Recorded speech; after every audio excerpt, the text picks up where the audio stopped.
अगर आप भी चाहते हैं कि JM म्यूजिक के ऑडियो वीडियो सबसे पहले आप तक पहुंचे, तो लाल बटन को दबाकर चैनल को सब्सक्राइब जरूर करें और साथ में बेल आइकन को दबाना न भूलें। अभी आप सुन रहे हैं JM म्यूजिक की शानदार प्रस्तुति।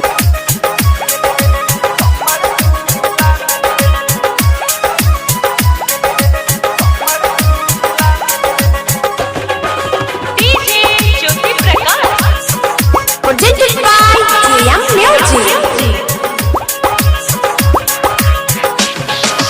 लागल छौ गई डीजे पे डांस कनी कोले, लागल छौ गई डीजे पे डांस कनी कोले। सुने हसीना नागिन जेना कमर तू हिला ले, सुने हसीना नागिन जेना कमर तू हिला ले। छौड़ा सब लाइन लगल छौ कोनो तू पटाले, छौड़ा सब लाइन लगल छौ कोनो तू पटाले। सुने हसीना नागिन जेना कमर तू हिला ले, सुने हसीना नागिन जेना कमर तू हिला ले।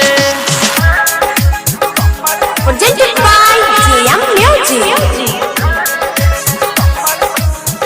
अभी आप सुन रहे हैं JM म्यूजिक की शानदार प्रस्तुति।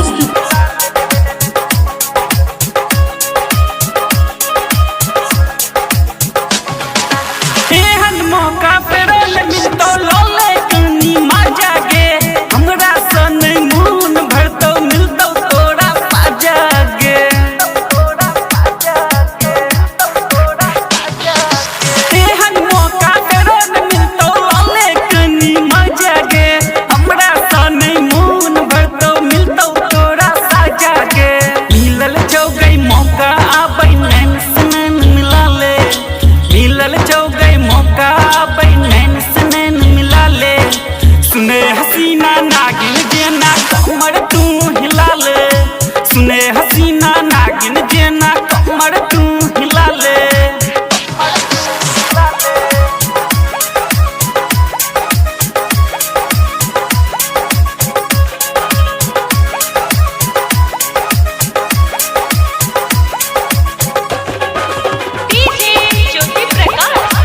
Presented by JM Music। मायर के कंखी फेरो ने पटई है डीजे वाला, पहले जेना टीप दे तो लौजक समझे तोरा।